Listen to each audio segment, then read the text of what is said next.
Deborah, hi. Hey, how are you? I'm good. How are you? Great. I'm in sunny Florida. I couldn't ask for anything better at this That, moment. yep, that's a good thing for a lockdown to be in sunny Florida. You need that vitamin D, right? Yeah, absolutely. Well, happy GMID Day. Thank you. To you too. Thank you. We had almost 15,000 people log in at the same time today at noon. Can you believe it? Oh, I think that's fantastic. And were there individuals from outside the country, I hope? All of them. Fabulous.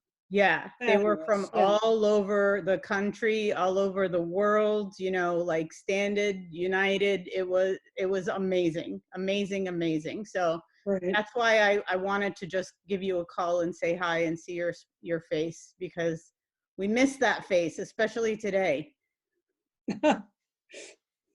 Well, I miss seeing all of you, but I'm delighted to see that you're connecting people online, which Yeah. is just as important when we're in a situation like we are today. So give us some pearls of wisdom or something, because people are, this is crazy times for a lot of people. This is crazy times for our industry, and we're all trying our best here to look forward. All right, I'm going to give reality, obviously. These are unprecedented times and something that at least I have never experienced or ever hope to ever experience again. It's not like 9/11 or even the recession, because that was patriotic in a lot of ways. And there was a way to drive back business as usual. This is not like that. This is a global pandemic. It's affecting the world. And it's very severely affecting our industry. That's that's obviously the bad news. Um, Business is not going to come back as usual. I mean, let's not sit back and expect that we're going to go back to doing things the way we've done them before. But what is going to happen is very exciting. Number one, this lockdown has proven that people crave connecting with other humans. And so that isn't going to stop. We can see that. It's just more than likely going to look different. The industry maybe needed to change a little bit. And not that I'm happy about this by any means, but I think if I were in a lockdown situation, which I am, by the way, and I was working for a company in our industry, I'd be spending a lot of the time that I'm supposedly not allowed to communicate outside of my lockdown with people, thinking about what is our industry going to look like? How is it going to change? Taking into consideration some of the things that have frightened us about this pandemic and some of the things that will affect the industry, because one of the things that we did so well was bring large numbers of people together. True. So if some of the smaller companies have gone out of business or are going out of business, and their products or their services might not be as needed going forward as they might have been in the past, Mm-hmm. I would be spending a huge amount of time thinking about what are the things that we believe are going to change, and what kind of products and services might we be able to create that will help in this transition. A lot of people are unemployed. Yeah. And we need to, as an industry as well, remember that we're all in this together and do everything we can to help those out there get over the new transition, the new changes, and embrace those changes so that we can get back to work as quickly as possible. And I think that's going to happen. Absolutely.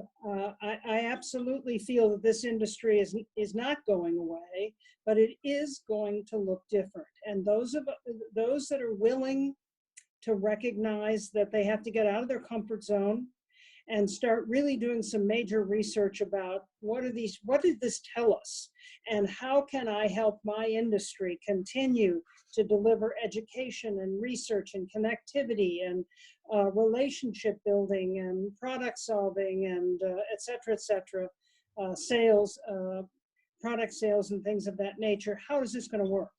Yeah. 10 plus years ago, we started working at PCMA with providing a hybrid digital experience connected to convening leaders. Yeah, and you We actually were also, told, you were sort of told that it was going to cannibalize the face-to-face, right? yeah, I wasn't sort of told. I was called by very dear friends that I was crazy, actually.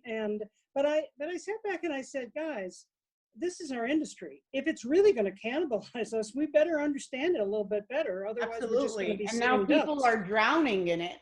Yeah, yes. And oh boy, I hope they realize that this is not just capturing by film something that's being done face to face, because that's not what's happening, and it's not what's going to be successful in the future. It's far more sophisticated, but they can get up to speed. There are professionals now. You guys are one of them, by the way, that I adore. But anyway, there are those that have really done a lot of work in this space and understand how to make a digital or virtual component very engaging. And that's very, very important, I think. Well, I think it's also, this is the time, you know, where I understand people are sad and hurt, and, you know, the unknown can do stupid things mind-wise, right? And I think if we are able to get over that hurdle together, but also think of how we can creatively collaborate, like this whole GMID go virtual, it started as a tweet, you know, and Right. it took off. It took off in a beautiful, beautiful way. And it's like a holy shit moment. Like, imagine what we can do going forward, and doing it together, and doing it without like thinking of competition in the mind or anything like that, where we have all this talent right now. We have all this, we just need to hunker down, no pun intended, and really take advantage of the lockdown as a creative of, you know, launch pad, if you will. It is. It is. We have to look at what the meeting design looks like Right. for every single meeting going forward, and they're different. We have to look at how we are engaging the audience pre, during, and post. That's absolutely critical. We know people want to be engaged year round. They don't want just a one-time experience where I'm going to see 5,000 people and I'm going to learn something and I'm going to network with my buddies and all that kind of stuff. That's great, by the way, but they need more engagement throughout, and video is one of the ways in which to do that. Mm-hmm. And I think that this could make our industry even better than it ever was. It's just going to look different. It's not going away. And so anyone that's been in it, if we're willing to mentor and bring people along and help them understand or work on becoming better at looking at a meeting design and taking into consideration some of the fears that have been created based on the pandemic and other things. How do we function differently, and how will we function differently? And it's going to happen. Right. And it's going to be a worthwhile experience. I mean, it's going to be hard. Change is hard for everybody. Well, I think the other part, not to cut you off, I'm sorry, but the other part of it is to look internally as well. So like, you know, this is going to be another opportunity to take a look at the skill set, the brain width, and what is within an organization, because going digital and going, you know, virtual is a very different skill set. And I think it also touches upon marketing and sponsorship and programming and everything, and the operations in general.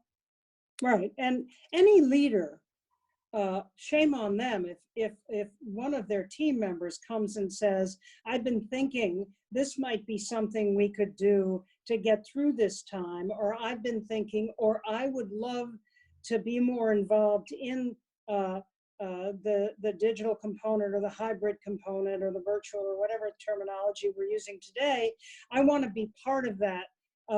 Can I do some extra work in that area? They've got to raise their hands and show that I get it. We're changing and it's going to be different, but I want to be part of that team. Yeah. I want to change with that team, and I think that will make a huge difference. The other thing I want to recognize is that collaboration, and we've talked about this for years as well, but it's true. More collaboration is going to happen into the future. There are a lot of small organizations that are going to suffer in a great deal. Associations that have had to cancel their events, and their events are what drive their revenue year in and year out. Let's be smart about that. Let's not, let's think about who could we collaborate with that would be that would add benefit to our industry. Forget competition at this juncture. Let's talk about excellence. Let's talk about delivering the very best that can happen by collaboration, so that we're not all reinventing the wheel. Let's sit down together and create and design and put forth that solution that we're all going to be looking for in the next year. But every challenge presents an opportunity. And I really, really believe that if we have that mindset, as much as we're all frightened, but if we start to think about, okay, it is going to be different, but how do I get involved in it? Because I want to be part of this industry. It's an incredible industry, and it's going to survive. It's just going to look different. So get on the bus, and I believe that we can restore a lot that has been damaged, and build some new assets and new areas within the industry that are going to benefit a larger audience. And so I'm worried about a lot of people, but I'm optimistic that we're going to get our arms around this. Awesome. I'm sending you a virtual hug. And I'm sending you a virtual hug. And let's just stick together, all of us. And absolutely. Thank you for this. Thanks. Okay. Be safe. Bye-bye.